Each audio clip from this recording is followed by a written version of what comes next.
Good morning. എല്ലാവരും സുഖമായിരിക്കുന്നു. ഇന്ന് നമ്മളുടെ കണ്ണൂർക്ക് പോയ വ്ലോഗിൻ്റെ സെക്കൻഡ് പാർട്ടാണ്. ഇന്ന് നമ്മൾ പോകാൻ പോകുന്നത് പറശ്ശിനിക്കടവിലേക്കാണ്.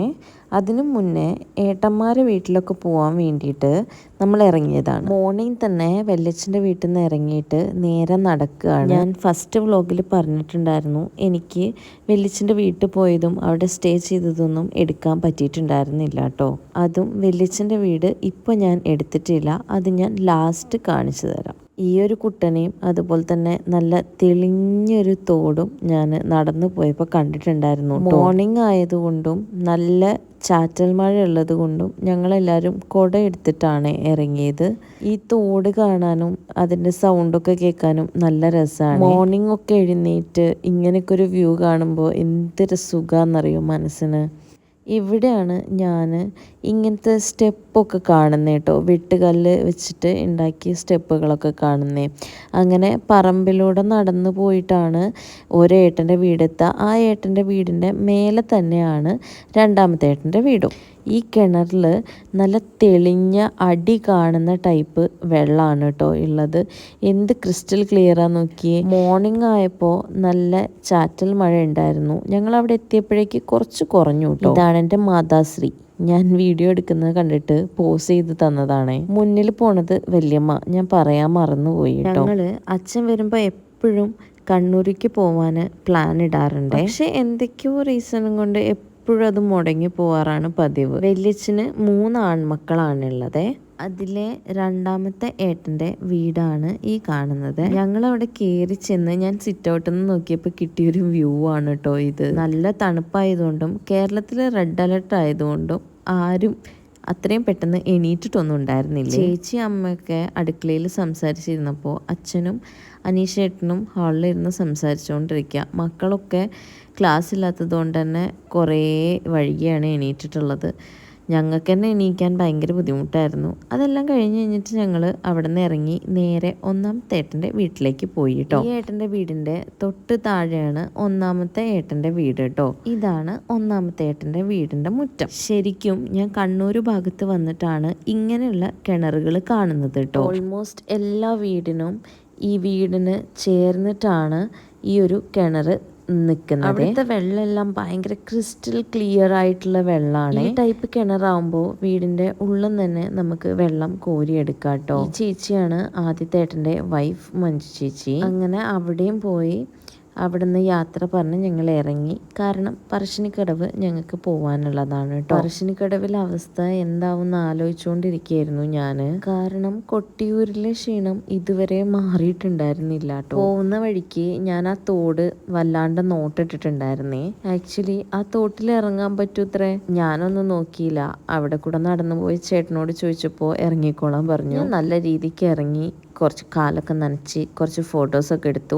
അങ്ങനെ അച്ഛനെയും അമ്മേനെയും ഏട്ടനെയും ചേച്ചീനെയും എല്ലാവരെയും ഞാൻ ഇറക്കിയിട്ടുണ്ടായിരുന്നു കേട്ടോ. പിന്നെ കുളിച്ചിട്ട് പോകാനുള്ള ഒരു പ്ലാനും കൂടി ഇട്ടിട്ടുണ്ടായിരുന്നേ. പക്ഷെ അത് മാത്രം സമ്മതിച്ചില്ല. കാരണം നനഞ്ഞ തുണി ഇനി ബാഗിലാക്കണ്ടല്ലോ എന്ന് വെച്ചിട്ട് അമ്മ പോണ്ട, കുളിക്കണ്ട, അവിടെ പോയി കുളിക്കണ്ട എന്ന് പറഞ്ഞു. ഇതാണ് കേട്ടോ തറവാട്, മൂന്നാമത്തെ ഏട്ടൻ നിൽക്കുന്ന വീട്, എന്ന് വെച്ചാൽ വല്യച്ഛനും വല്യമ്മയും നിൽക്കുന്ന വീട്. അവിടെ എത്തിയപ്പോൾ തന്നെ വല്യച്ഛൻ ബുക്ക് വായിച്ച് ഇരിക്കുന്നുണ്ടായിരുന്നേ. അവർക്ക് ഇതൊക്കെ പുതിയൊരു കാര്യമായതുകൊണ്ട് തന്നെ ഞാനിങ്ങനെ വ്ലോഗ് എടുത്ത് വന്നപ്പോൾ ഞാൻ ഹായ് കാണിക്കാൻ പറഞ്ഞപ്പോൾ കാണിച്ചതാണ് ദാ ഇങ്ങനെ കേട്ടോ. എന്തായാലും ആളൊരു ജഗജാടി കില്ലാടിയാണ്. ആള് കുറെ ബുക്കൊക്കെ എഴുതിയിട്ടുണ്ടെന്നാ പറയണേ. ഞാനിപ്പോഴാണ് കേട്ടോ അറിയുന്നത്. അപ്പോഴാണ് ഞങ്ങൾ പോയ 2 വീടുകളിലും മീനിൻ്റെ ഒരു ടാങ്ക് ഉള്ളത് കാണുന്നത് കേട്ടോ. അവിടെ പോയപ്പോഴേക്ക് തേനു TV മുഴുകിയിരിക്കുകയാണ് കേട്ടോ. അത് കഴിഞ്ഞ് അടുക്കളയ്ക്ക് പോയപ്പോഴാണ് വല്യമ്മയും തക്കുവും ചേച്ചിയും കൂടി നിൽക്കുന്ന കണ്ട കേട്ടോ. തക്കുവിന് 11 മാസമായേ. അവളുടെ ബർത്ത്ഡേ നെക്സ്റ്റ് മന്താണ്. അതെല്ലാം കഴിഞ്ഞ് ചായയൊക്കെ കുടിച്ചു. ഞാൻ ചായ കുടിക്കാറില്ല, ഞാൻ വെള്ളം മാത്രമേ കുടിക്കാറുള്ളൂ. ബ്രേക്ക്ഫാസ്റ്റിന് നല്ല ചുമന്ന അരി കൊണ്ടുള്ള പുട്ടും ചിക്കൻ കറിയായിരുന്നു. അത് കഴിഞ്ഞ് സിറ്റ് ഔട്ടിൽ വന്നപ്പോൾ വല്യച്ഛനും അച്ഛനും കൂടി സംസാരിച്ചിരിക്കുകയായിരുന്നേ. അപ്പോഴാണ് ഞാൻ ചോദിച്ചത്, വല്യച്ഛന് എഴുതിയ ബുക്ക് ഉണ്ടായിരുന്നില്ലേ, അതൊന്ന് കാണിച്ചു തരുമോ എന്ന് പറഞ്ഞത്. അപ്പോൾ വല്യച്ഛന് എഴുതിയത് ഒരു ബുക്കല്ല 4 ബുക്കാണ് കേട്ടോ. ആള് ഒരു സംസ്കൃതം സാറാണ് കേട്ടോ. 2 അക്ഷര ശ്ലോകങ്ങളും അതുപോലെ തന്നെ 2 കഥകളുമാണ് എഴുതിയിട്ടുള്ളത്. അത് കഴിഞ്ഞൊരു കോപ്പി തരാമെന്നൊക്കെ ചോദിച്ചപ്പോൾ കുറേ കോപ്പീസ് ഉണ്ടായിരുന്നു അവിടെ. കുറേ കോപ്പികൾ കൊടുത്തിട്ടുണ്ട്. അതിന്ന് ഒരു കോപ്പി, എല്ലാത്തിൻ്റെയും ഓരോ കോപ്പി എടുത്ത് തന്നു കേട്ടോ. എന്നിട്ട് ഇതൊക്കെ ഞാൻ എഴുതിയതാണ്, ഇങ്ങനെയൊക്കെയാണെന്നുള്ളത് പറഞ്ഞു തരുമായിരുന്നു കേട്ടോ വലിയ. എല്ലാം കളക്ട് ചെയ്ത് സിറ്റ് ഔട്ട് പോയപ്പോൾ തേനും തക്കുവും ഏട്ടനും കൂടി ഇരുന്ന് കളിക്കുകയാണ്. സംടൈംസ് എനിക്ക് തോന്നും ഇവരെയും കാട്ടിലും ചെറുത് എൻ്റെ ഏട്ടനാണെന്ന്. അങ്ങനെ കളിക്കുന്നത്. ഏട്ടനും ചേച്ചിക്കും കുട്ടികളെയൊക്കെ ഭയങ്കര ഇഷ്ടമാണ് കേട്ടോ കളിപ്പിക്കാൻ. പക്ഷെ ഞാൻ നേരെ തിരിച്ചാണ്. എനിക്ക് കളിപ്പിക്കാനൊന്നും അറിയില്ല. എനിക്ക് പൂച്ചേനെ മാത്രമേ താലോലിക്കാൻ അറിയുള്ളൂ. എന്താണ് ഉണ്ണേട്ടാ ട്രിപ്പിൻ്റെ അവസ്ഥ? ട്രിപ്പ് എങ്ങനെ ഇഷ്ടമായോ? കൊട്ടിയൂരാകെ അങ്ങോട്ട് തിരക്കായിട്ട് ബുദ്ധിമുട്ടി. നമ്മൾ പോകാൻ പോണത് പറശ്ശിനിക്കടവ്. എങ്ങനെയുണ്ട് നിങ്ങനത്തെ ഒരു എക്സ്പീരിയൻസ്? ആദ്യമായിട്ടല്ലേ ഫീൽ ചെയ്യണേ? എന്തൊക്കെയാ പിടിച്ചത് നമ്മള്? കേട്ടില്ലേ, ഇതായിരുന്നു അവസ്ഥ. എന്താ ചെയ്യലേ, ഫുള്ള് ഒരു റഷായിട്ടുള്ളൊരു ഡേ ആയിരുന്നു ഇന്നലെ. അതെല്ലാം കഴിഞ്ഞിട്ട് ഞങ്ങൾ ഇന്നിനി പറശ്ശിനിക്കടവിലേക്ക് പോകാനാണ് പ്ലാന്. ഇതാ അച്ഛൻ തക്കുവിനെ എടുത്ത് നടക്കുന്നു. ഈ തക്കു എന്ന് പറയണേ എൻ്റെ ഏട്ടൻ്റെ രണ്ടാമത്തെ മോളാണ് കേട്ടോ. അങ്ങനെ ഞാൻ വെള്ളം കൂടി സ്റ്റാർട്ട് ചെയ്തു. കാരണം എനിക്ക് യൂറിൻ ഇൻഫെക്ഷൻ സ്റ്റാർട്ട് ചെയ്തിട്ടുണ്ട്. ഇപ്പോൾ എനിക്ക് പണി കിട്ടിക്കഴിഞ്ഞാൽ നല്ലൊരു പണിയാവും കിട്ടുക. കാരണം എനിക്ക് ഒരു കാര്യം ചെയ്യാനോ കാണിക്കാനോ ഒന്നും പറ്റില്ല. ട്രാവൽ പോലും മര്യാദയ്ക്ക് ചെയ്യാൻ പറ്റില്ല കേട്ടോ. എത്രയല്ല പഠിക്കണേ പറ? 1ാം ക്ലാസ്. എവിടെ പഠിക്കണേ? സ്കൂളിന്റെ പേരെന്താ?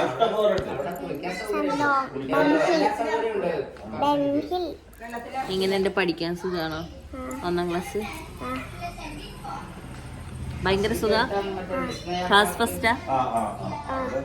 ഓ, ക്ലാസ് ഫസ്റ്റ് ആണോ? എന്താ പല്ലിനൊക്കെ എന്താ പറ്റേ? പല്ല് പറഞ്ഞ അപ്പുറത്തെ സൈഡത്തെ പല്ലിനെന്താ പറ്റേ? അത് പറിക്കണം.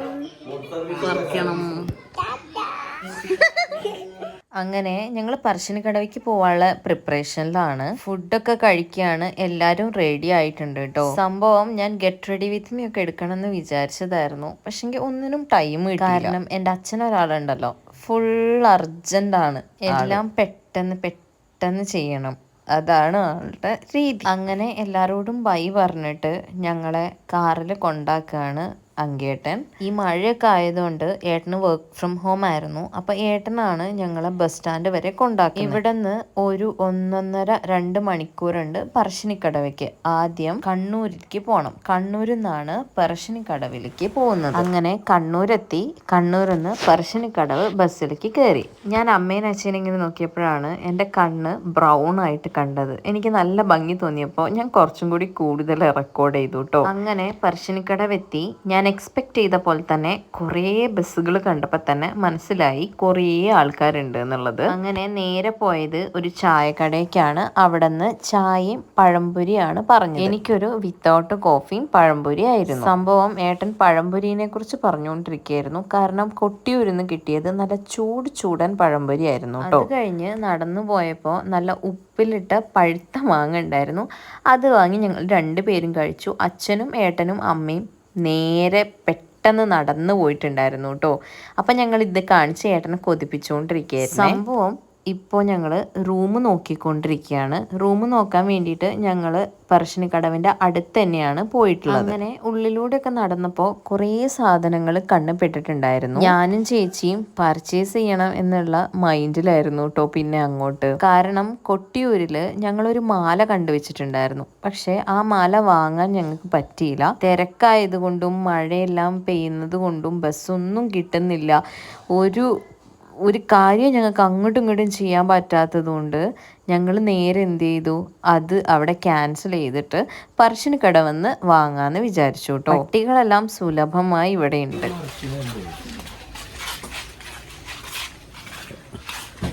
നമ്മളങ്ങനെ ഹോം സ്റ്റേ എടുത്തു.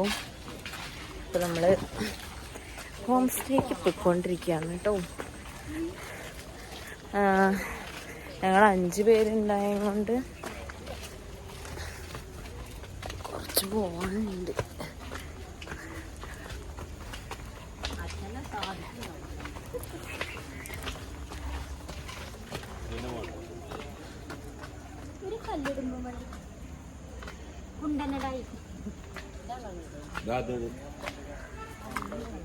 ഈ കാണുന്ന വീട്ടിലാണ് ഞങ്ങൾ നിൽക്കാൻ പോകുന്നത് കേട്ടോ. ഇതിൻ്റെ ഉള്ളിലെ വീഡിയോസൊന്നും അധികം ഞാൻ എടുത്തിട്ടില്ല, പക്ഷെ എടുക്കാൻ പറ്റുന്നിടത്തോളം ഞാൻ എടുത്തിട്ട് കാണിച്ചു തരാം കേട്ടോ. ഇത് എന്തോ മുത്തപ്പൻ കനിഞ്ഞ പോലെയായിരുന്നു ഞങ്ങൾക്ക് ഈ ഒരാളെ കിട്ടിയത് കേട്ടോ. കാരണം ഞങ്ങൾ റൂം തപ്പി നടക്കുകയായിരുന്നു. ആ സമയത്താണ് ആള് മുന്നിൽ വന്നിട്ട് ഡയറക്റ്റ് ചോദിക്കായിരുന്നു എത്ര പേരാ. അങ്ങനെ ഞങ്ങൾ പറഞ്ഞു 5 പേരുണ്ട്. അപ്പോൾ ആള് പറയാ ഇവിടെ ഹോം സ്റ്റേ ഉണ്ട്, വായോ ഞാൻ കാണിച്ചു തരാമെന്ന് പറഞ്ഞു. അങ്ങനെ അച്ഛനും ഏട്ടനും പോയി നോക്കി, അവരത് കൺഫേം ചെയ്തിട്ട് ഞങ്ങളെ വിളിച്ചു. ഞങ്ങളും പോയി. നല്ല വ്യൂ ഉള്ള ബാൽക്കണിയും നല്ല വൃത്തിയുള്ള റൂമും ബാത്റൂമും ഒക്കെ ആയിരുന്നു. വേഗം ഞങ്ങൾ റെഡിയായി. ഹലോ, ഞങ്ങളെല്ലാരും റെഡിയായി.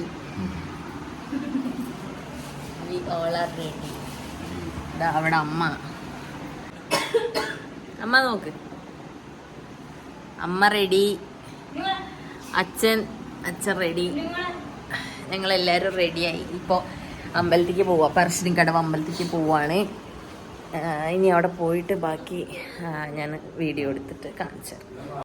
ഈ ഒരു ക്ലിപ്പ് നോക്കി, നല്ല ഭംഗിയില്ലേ കാണാൻ. അമ്മേൻ്റെ ഒരൊറ്റ നിർബന്ധമായിരുന്നു എല്ലാവരും നീലയിട്ട് പോവാമെന്നുള്ളത്. അതെന്തായാലും നല്ലൊരു തീരുമാനമായിട്ട് തോന്നുന്നു. കാരണം എല്ലാവരും നല്ല ഒരേപോലെ നീലൊക്കെ ഇട്ട് നല്ല ഭംഗിയായിരുന്നു കേട്ടോ കാണാൻ എല്ലാവരും. അച്ഛനും ഒരു ബ്ലൂ ചെക്ക് ഷർട്ടായിരുന്നു ഇട്ടിട്ടുണ്ടായിരുന്നത്.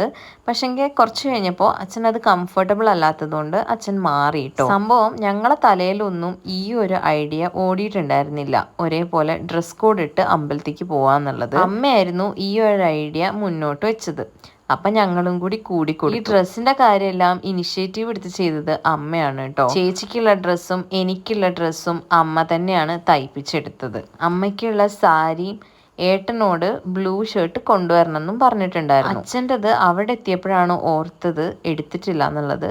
എന്നാലും ബ്ലൂ ചെക്കായിരുന്നു ഇട്ടിട്ടുണ്ടായിരുന്നു. ഇതെല്ലാം കഴിഞ്ഞ് ഞങ്ങളുടെ ഏക പേടി മഴ വന്ന് ആകെ കോളാവൂന്നുള്ളതായിരുന്നു. കാരണം ഈ പാവാടയൊക്കെ പിടിച്ച് നടക്കും വേണം. നനഞ്ഞു കഴിഞ്ഞു കഴിഞ്ഞാൽ പാവാട നല്ല രീതിക്ക് ശരീരത്തേക്ക് ഒട്ടിപ്പിടിച്ച് നിൽക്കും. അപ്പോൾ നമുക്ക് നടക്കാനും ഒരു കാര്യം ചെയ്യാനും പറ്റാത്ത അവസ്ഥയിലാവും കേട്ടോ. പ്രത്യേകിച്ച് പ്രശ്നമൊന്നുമില്ല.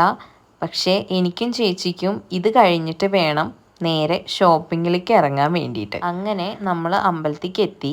ചെരുപ്പെല്ലാം ഊരി വെച്ചു. ഉള്ളിലേക്ക് കയറിയപ്പോൾ അവിടെ ഈ ബോർഡിൽ എല്ലാം എഴുതി വെച്ചിട്ടുണ്ട് കേട്ടോ, എന്തൊക്കെ വഴിപാടുകളാണെന്ന്.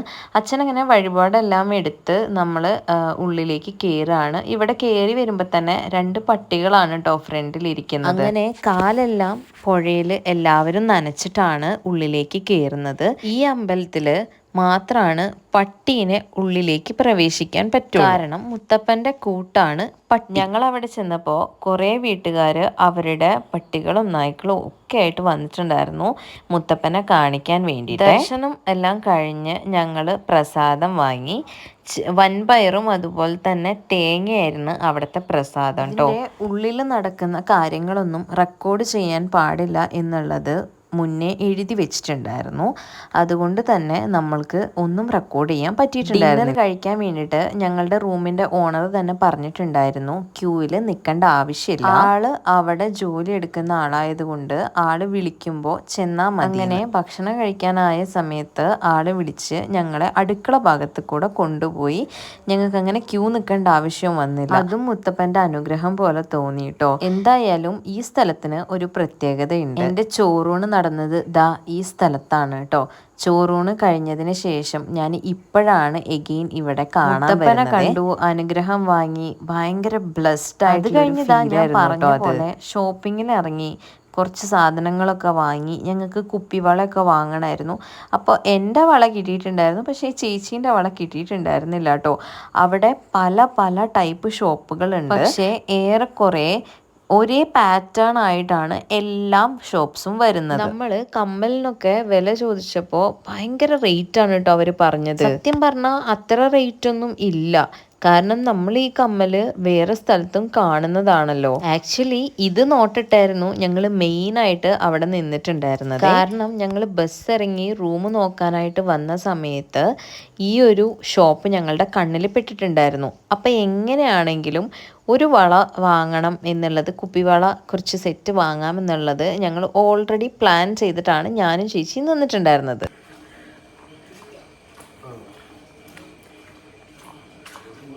ഹലോ ഗൈസ്, മോർണിംഗ് വെള്ളാട്ടിന് പോവാണ്. ഇപ്പോൾ ഷോപ്പുകളൊന്നും തുറന്നിട്ടില്ല.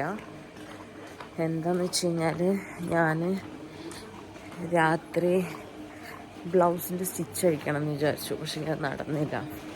അപ്പോൾ ഇവിടെ ഡ്രസ്സിൻ്റെ റെസ്ട്രിക്ഷൻസ് ഒന്നും ഇല്ലാത്തത് കൊണ്ട് ഞാൻ അവിടെ വെക്കേഷൻ്റെ അവിടെ നിന്ന് കഴുകിയിട്ട ഡ്രസ്സായിരുന്നു ഇത്, ഞാൻ വന്നപ്പോൾ ഇട്ട ഡ്രസ്സ്.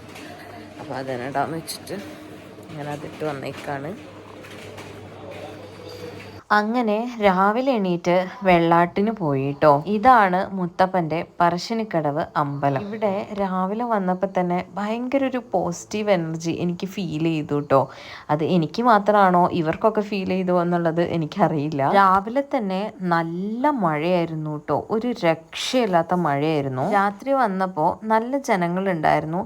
അതുകൊണ്ട് തന്നെ പരിപാടിയൊക്കെ കണ്ടത് നമ്മൾ കാലിൽ ഇങ്ങനെ നിവർന്ന് നിൽക്കില്ലേ, അങ്ങനെ വിരലിലൊക്കെ നിന്നായിരുന്നു കണ്ടിട്ടുണ്ടായിരുന്നത് കേട്ടോ. ഇന്ന് വെള്ളാട്ട് രാവിലെ കാണാൻ വേണ്ടിയിട്ട് അധികം ആൾക്കാരൊന്നും ഉണ്ടായിരുന്നില്ല. അതുകൊണ്ട് നല്ല വ്യക്തമായിട്ട് കാണാൻ പറ്റി. അതുപോലെ തന്നെ മുത്തപ്പൻ്റെ അടുത്തുനിന്ന് എനിക്ക് അനുഗ്രഹം കിട്ടിയിട്ടോ ഗൈസ്. എനിക്ക് ഭയങ്കര ഹാപ്പിയായി. ഭയങ്കര ഹാപ്പി എന്ന് പറഞ്ഞാൽ ഭയങ്കര ഹാപ്പിയായി. ഈ ഒരു വീഡിയോ എന്ന് പറയുന്നത് ഞങ്ങൾ പുറത്തുനിന്ന് എങ്ങനെയോ സൂം ചെയ്തെടുത്ത വീഡിയോ ആണ്. അതിനുശേഷം ഞങ്ങൾ ബ്രേക്ക്ഫാസ്റ്റ് കഴിക്കാൻ രതീഷ് ഹോട്ടൽ എന്ന് പറഞ്ഞിട്ടുള്ളൊരു ഹോട്ടലുണ്ട്, അവിടെ അടുത്ത് തന്നെയാണ് കേട്ടോ.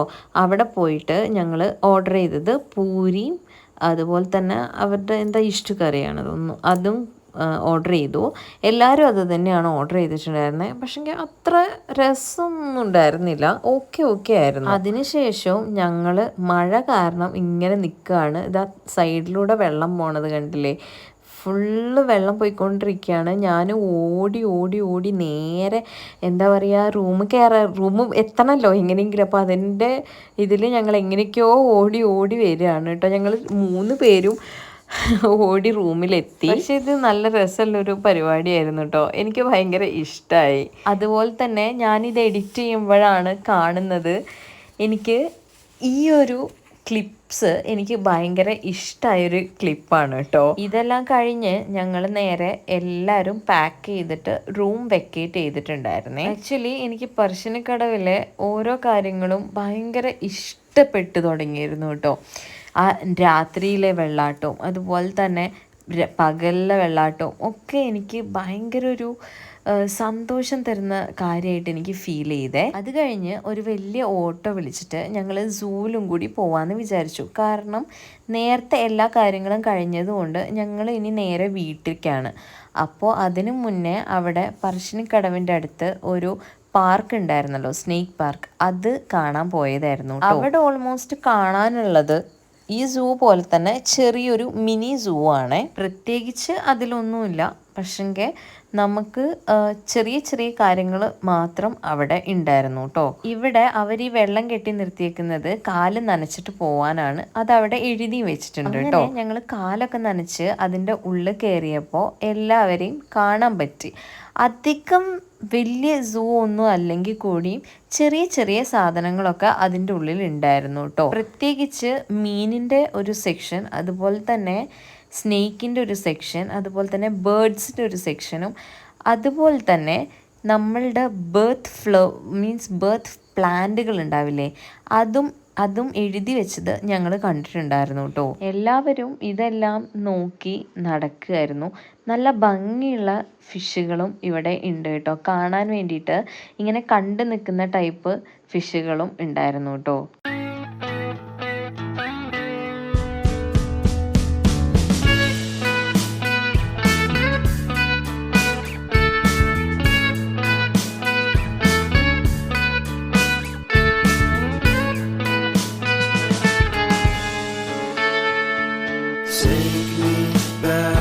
California, I wanna go back to 20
gold came out and felt so great.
Dolby movie കാണാൻ പോയി. അതൊരുമാതിരി 3D മൂവി പോലെ. എൻ്റെ പൊന്നോ, ഞങ്ങളത് ഫുള്ള് എവിടേക്കോ പോണ പോലെ തോന്നി. അത് കഴിഞ്ഞ് ചെക്കനോട് ഞാൻ CCTV ഫുട്ടേജ് ഒന്ന് കാണിച്ചു തരാൻ പറഞ്ഞപ്പോൾ ആൾ കാണിച്ചൊന്നും ചെയ്തു കേട്ടോ. അത് കഴിഞ്ഞ് കുറച്ച് ഐസ്ക്രീമും കാര്യങ്ങളൊക്കെ അവർ കഴിച്ചു. ഞാനൊന്നും കഴിച്ചിട്ടുണ്ടായിരുന്നില്ല, ഞാൻ ഷുഗർ കട്ട് ആയതുകൊണ്ട്. നേരെ ബസ് പിടിച്ച് കണ്ണൂരിക്കും കണ്ണൂരിൽ നിന്ന് ഓട്ടോ പിടിച്ച് റെയിൽവേ സ്റ്റേഷനിലേക്കും വന്നിട്ടുണ്ടായിരുന്നു. നേരെ കോഴിക്കോട് ട്രെയിനാണ് പിടിച്ചത്. കോഴിക്കോട് ഇറങ്ങിയിട്ട് അവിടുന്ന് ബസ്സിന് വേണം വീട്ടിലേക്ക് പോകാൻ വേണ്ടിയിട്ട് കേട്ടോ. അവിടെ ഇറങ്ങിയപ്പോൾ തന്നെ വയറ് എല്ലാവർക്കും തെറി പറയുന്നുണ്ടായിരുന്നു. കാരണം അത്രമാത്രം വിശപ്പായിട്ടാണ് ഞങ്ങൾ കോഴിക്കോട് വന്ന് ഇറങ്ങുന്നത്. മാത്രമല്ല, നാട്ടിലേക്ക് പോകുമ്പോൾ നിലമ്പൂർ ഭാഗത്ത് ബ്ലോക്ക് ഉണ്ടെന്നും പറയുന്നത് കേട്ടു. കാരണം ഇപ്പോൾ എലക്ഷൻ നടന്നുകൊണ്ടിരിക്കുകയാണ്. റഹ്മത്ത് റെസ്റ്റോറൻറ്റിൽ കയറിയിട്ട് മന്തി റൈസും പെരി പെരി അൽഫാമും കഴിച്ചിട്ടുണ്ടായിരുന്നു. By the way, peri peri അൽഫാം നല്ല അടിപൊളിയായിരുന്നേ. എനിക്ക് റൈസ് അധികം ഇഷ്ടമായിട്ടുണ്ടായിരുന്നില്ല. നിലമ്പൂർ ഭാഗത്ത് അടുത്ത ബ്ലോക്ക് ഞങ്ങൾക്ക് കിട്ടിയിട്ടോ. അപ്പോഴേക്കും എൻ്റെ ഫോണിൽ ചാർജും കഴിഞ്ഞു. എനിക്ക് ഇത്രേ ഫിലിം ചെയ്യാൻ പറ്റിയിട്ടുണ്ടായിരുന്നുള്ളൂ. അപ്പോൾ വ്ലോഗ് ഇവിടെ വെച്ച് അവസാനിപ്പിക്കുകയാണ്. വീഡിയോ എല്ലാവർക്കും ഇഷ്ടമായ സബ്സ്ക്രൈബ് ചെയ്യാൻ മറക്കല്ലേട്ടോ. ബൈ.